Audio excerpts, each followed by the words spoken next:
네, 여러분 반갑습니다. 한결의 데일리 라이브 뉴스 다이브 시작합니다. 어서 오십시오. 고현준입니다.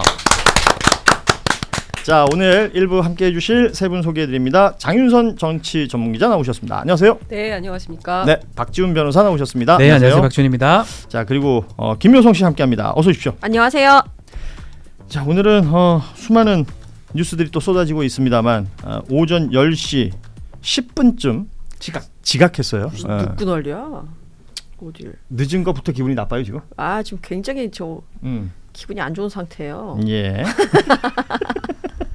이게 왜 늦어? 오라는데 10시까지 오라면 10시까지. 일반 피의자들은 10분 전에 도착하죠. 압류. 들어가 있습니다, 통상은. 네. 사실 뭐 그 아크로비스타에서 네. 광화문 그 김건희 특검, 민중기 특검 사무실까지 오려면 그 오전 시간에 대충의 시간이 견적이 될 텐데 나오죠. 예. 그래서 반포대교 넘나? 예, 그렇게 넘어가죠. 대교 네. 넘나? 뭐. 딱 견적이 나와요. 맨날 제가 왔다 갔다 하는 길이기 음. 때문에 방송국도 저를 맞춰서 오잖아요. 예.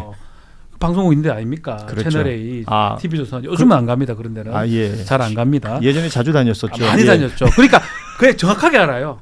정말 10분 전 오차도 없이 들어오거든요. 근데 알고 있으면서도 일부 늦게 왔다. 맞아요. 또 주목해야 됩니다. 그렇습니다. 자, 오늘 8월 6일이고요.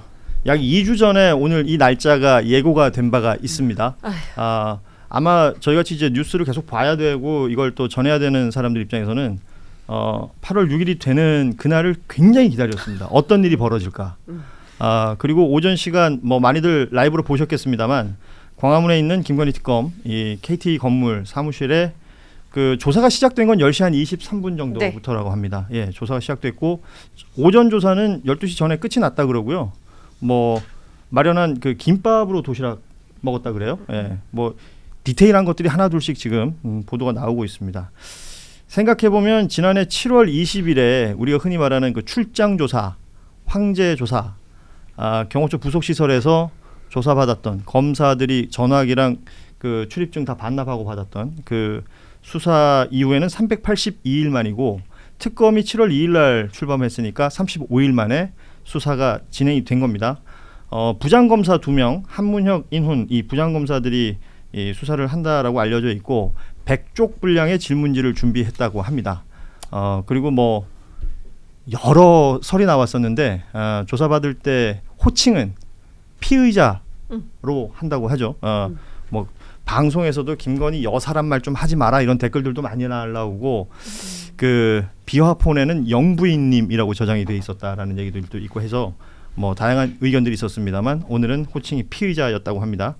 주된 내용들 뭐 워낙 많습니다만 16개 혐의 있고 추가되는 혐의들도 있다고 하지만 오늘은 도이치 주가 조작, 또 명태균 씨 관련 공천 개입, 그리고 건진법사 관련된 이권 청탁 등등의 내용들이 주가될 것으로 보이고요.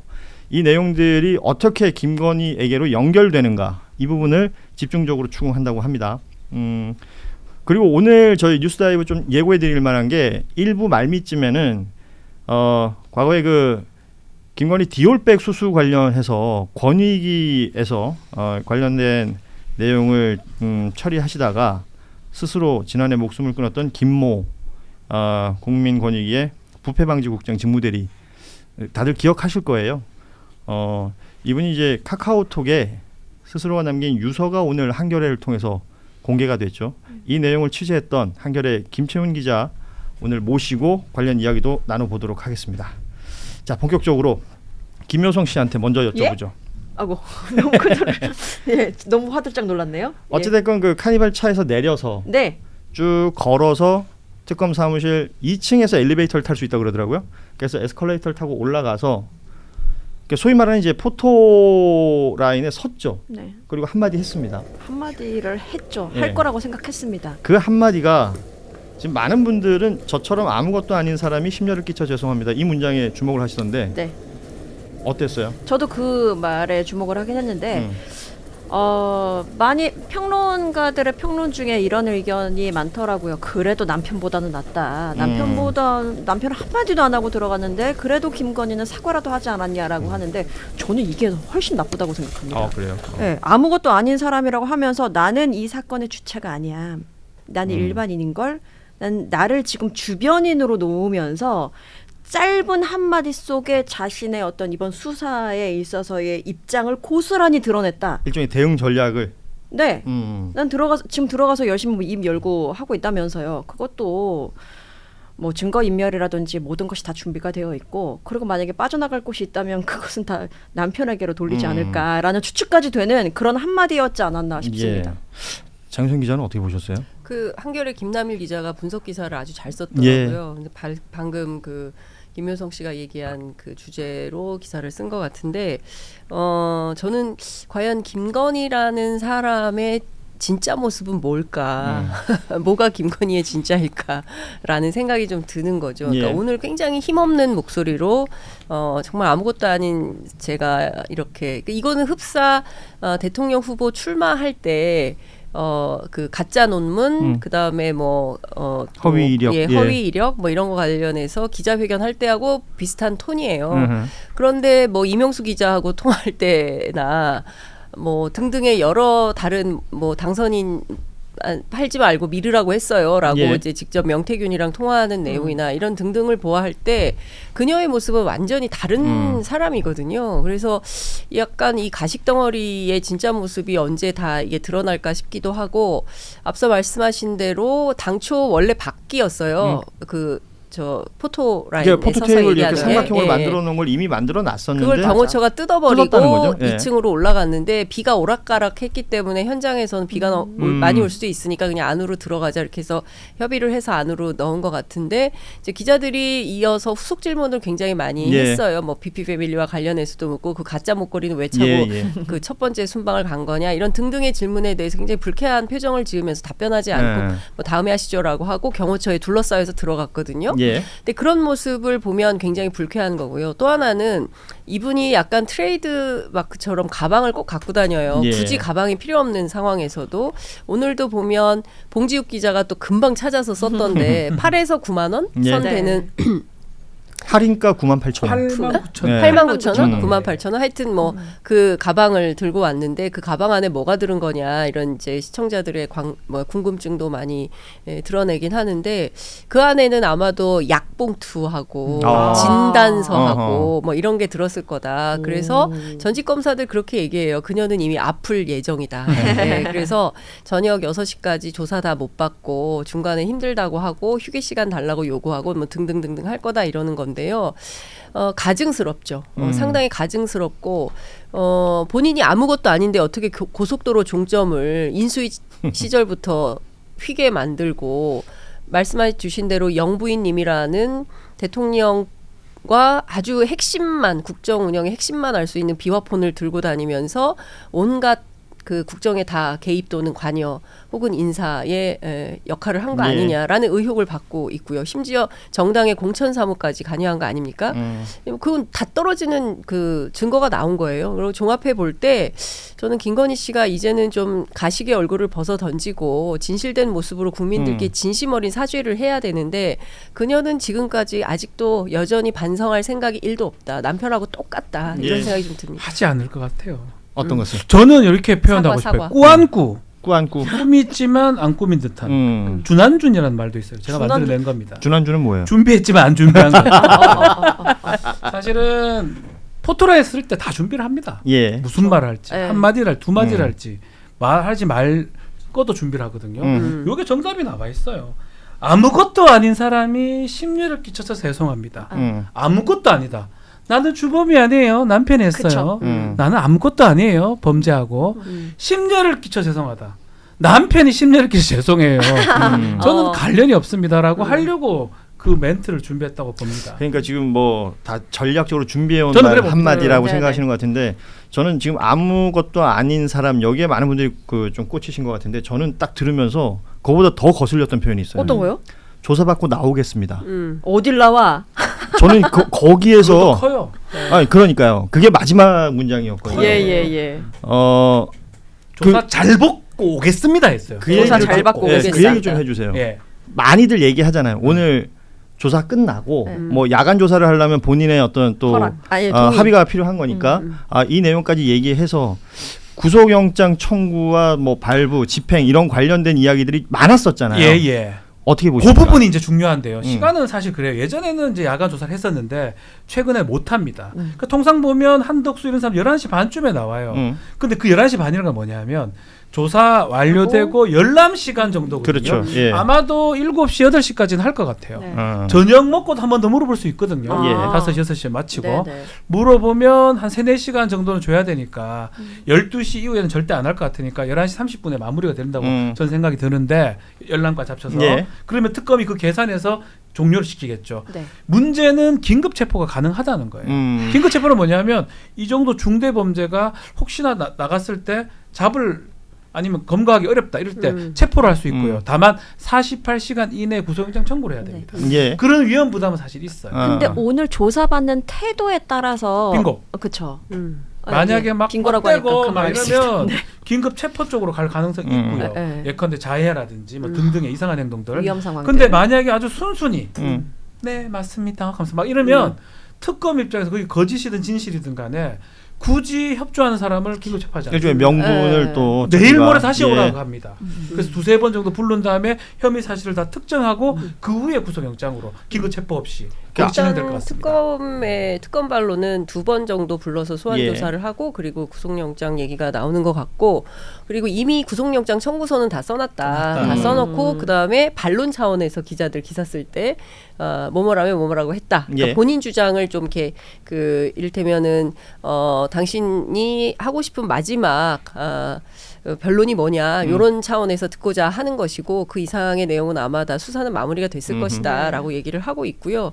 그리고 설령 오늘 조사 태도가 보니까 뭐 지금 나오는 속보 종합해 보면 안 불량해요. 예, 뭐 잘하고 잘하고 있다. 있다. 매우 잘하고 네. 있다. 근데 그 김건희 측이에요. 특검 측이 아니라. 예. 보도가. 흘러나오는 그 주체는 거기입니다. 지금 예. 김건희 측 발로 지금 계속 나오고 있는데 특검이 언제 어떤 판단을 할지는 모르겠고 근데 지금 보면 너무나 이상한 증거들이 많이 있기 예. 때문에 풀어주면 저는 다시 부르기가 쉽지 않을 것 같다라는 생각이 좀 들어서 부른 김에 저도 마찬가지로 그렇게 가야 되지 않나라는 그래요. 생각을 합니다. 그 특검의 판단이 굉장히 중요할 것 같습니다. 오늘 밤에 아마도 그 판단이 이루어질 것 같은데 기존에 뭐 하루에 한 개씩만 하자, 뭐 한 번 조사받고 나면 며칠 좀 쉬었다 하자 이런 식의 조건을 이미 건바가 있었기 때문에 저는 그걸 근거로 그렇죠. 오늘 밤에 뭔가 결단을 했으면 어떨까라는 생각을 한번 해보기도 합니다. 일단은 체포영장하고 같이 가요. 만약 안 왔으면 체포영장 가는 거거든요. 그렇죠. 네. 근데 왔잖아요. 예. 왔는데 이상한 조건을 제시했잖아요. 저는 긴급 체포 가능하다고 봅니다. 이 결심만 부분은 한다면. 또 우리가 시간을 두고 봐야 되는 네. 것이기 때문에 지금 뭐 그러니까 작년 12월 3일부터라고 생각할 수도 있는 거지만 아니면 그 윤석열 정부가 들어선 이후 혹은 대선이 진행되던 그 순간부터 혹은 검찰총장을 그만두던 그 시점부터 온 국민들이 이게 너무나 예민해지고 날카로워지고 있는 시간들을 우리가 겪고 있습니다. 그럼에도 불구하고 새로운 의혹과 뭐 이런 문제거리들은 또 나와요. 네. 그렇죠. 오늘 뭐 뉴스 많이들 보셨을 텐데 수협의 수상한 대출 100억. 이 이야기 좀 하겠습니다. 그러니까 수협이라는 것은 이 협동조합 조합장 선거라는 것이 굉장히 격렬한 선거로 알려져 있습니다. 그리고 그 선거를 하는 사람들도 정해져 있고 그 안에 엄청난 이권이 있어서 굉장히 치열한 선거라고 알려져 있는데 이 수협 조합장 선거가 있었던 해에 그러니까 생각해 보면 그 중에 이게 격렬하게 경쟁을 했대요. 3명이 나왔고 3파전이었는데 대단히 좀 박빙의 승부였다. 뭐 이런 얘기를 합니다. 그때 한 사람이 나머지 그 선거를 할 수 있는 투표권이 있는 사람들에게 성접대 의혹이 있었다라는 게 이 수협 선거의 기본적인 베이스인데 이 수협이 대출을 해준 곳이 어디냐면 우리가 너무나 이제 잘 알고 있는 도이치모터스입니다. 애들도 알아요. 예, 10살짜리 애들도 10살짜리들도 거기 대출하면 안 된다는 거 알아요. 문제 있는 거 아니니? 이렇게 하는 그 정도 회사 아닙니까? 무시하는 거 아니에요. 그러니까 일단 오너 리스크가 있었고 그렇죠. 그때도 예. 도이치모터스가 100억의 대출을 받게 되는데 그 타이밍이 지금 묘성 씨 말한 것처럼 오너 리스크. 권오수 회장은 이미 유죄가 확정돼 있던 네. 시간이었고 1심 그런데 판결 다음이었나 그랬을 거예요.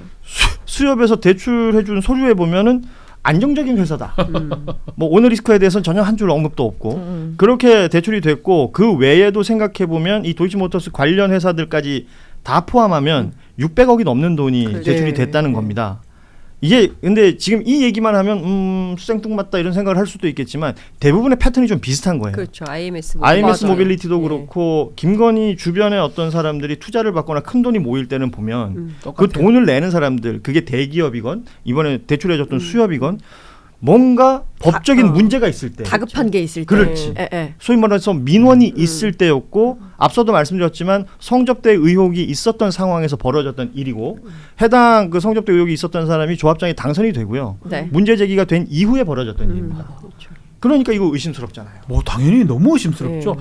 도이치모터스를 모르는 사람은 없습니다. 더더군다나 금융기관에서 도이치모터스에 신용 대출해 준다고요? 어떤 신용이 있습니까? 말 그대로 신용 믿어야 되는데 네. 감옥 갈 거로 믿어지는 회사인데 이걸 어떻게 해줍니까? 주가 거래했다고 알려지는 조작했다고 알려지는 네. 그런데 이 뚝섬 지점이죠. 여기서 비롯해서 수백억대 신용 대출을 했다라는 그렇죠. 거. 예. IMS랑 똑같습니다. 뭔가 돈을 모으는데 이상한 허점이나 약점이 있는 회사에 대해서 결국 압박을 누가 했는지 알 수는 없지만 어쨌든 가장 자기가 믿는 도이치모터스나 김예성 이런 사람한테 가는 모습이거든요. 예. 야, 결국은 어디로 갔냐를 확인해 봐야 되겠지만 돈의 흐름을 중간 단계를 확인된 거예요. 말도 안 되는 흐름이 생긴 거죠. 그렇죠. 김예성 거랑 똑같아요. 예. 그건 말도 안 되게 간 거잖아요. 어떤 중요한 회사들이 말도 안 되는 거 투자를 한 것처럼 여기도 말도 안 되게 대출이 된 상황이거든요. 그러니까 기업이 금융기관에 대출하는 경우들은 있죠. 그래서 통상적인 대출과 좀 비교해 볼 필요가 분명히 있는 것이고. 아니 일반 회사에서 단돈 1,000만 원을 빌리려고 하더라도 얼마나 대출이 안 까다로워. 돼요. 안 해줘요. 대출 안 해줍니다. 저 뭐 같은 사람 10원도 안 해줘요. 서류 요구하는 게 어마어마합니다. 그런데 100억을 신용대출을 해준다고요? 예. 담보 없이 무담보로 그 있을 수 없는 일이에요. 100억을 누가 꿔줍니까? 한국 사회에서. 그거는 상식적으로 불가한데 예컨대 일종의 바터를 한 거죠. 본인이 가지고 있는 성접대 의혹을 무마하고 수사 무마해주는 대가로 이거 내가 대출을, 대충 해줄게 라고 짬짬이 하지 않고서야 가능하지 않은 일들이에요. 근데 앞서 말씀하신 대로 김건희 씨 주변에는 이런 집사들이 너무 많은 거예요. 김혜성 씨 그렇죠. 그다음에 이번에 구속된 이종호 네, 블랙홀 인베스트. 그렇죠. 예. 거기 마찬가지죠. 여기도 뭐 그런 식으로 들어가는 거죠. 뭐 너무 많은 거죠 주변에. 그러면 이게 종합해서 다 무슨 돈이었을까? 예, 이건 결국 김건희의 저수지, 뇌물단지하고 연관이 되어 있는 거 아닌가라는 생각을 할 수밖에 없는 거고 중요한 건 김건희 특검에서 김혜성이 됐든 그 다음에 그 밀항 노죠 이기훈. 예. 뭐 밀항 이런- 이기훈 선생. 예. 예, 이런 등등에 강남에 대해서. 있는 것 같은데. 예, 강남인데 왜 안 잡는 거야 진짜. 그러게요. 강남 좀 편의점 이해할 왔다 수가 없어. 편의점? 취재 편의점? 아, 진짜 깨알 같으시다. 아니 뭐 요만큼의 빈틈이라도 있으면 바로 예. 들어갑니다. 예, 홍보의 예. 시간입니다. 아니 예. 그러니까 중요한 건 이 사람들이 도처에 있는데 이게 점선이에요. 이걸 실선으로 만드는 노력. 김건희로 가는 다리에 있는 사람들이 건진도 입국다. 예. 이종호도 입국단, 김혜성은 안 들어와, 뭐 이런 등등의 상황이 있는 겁니다. 그렇기 때문에 특검 입장에서는 풀어야 될 핵심 중에 하나가 오늘 조사에서 너무 많은 혐의가 있는데 벌써 오늘 3번 쉬었다는 거거든요. 예. 오전에만. 예.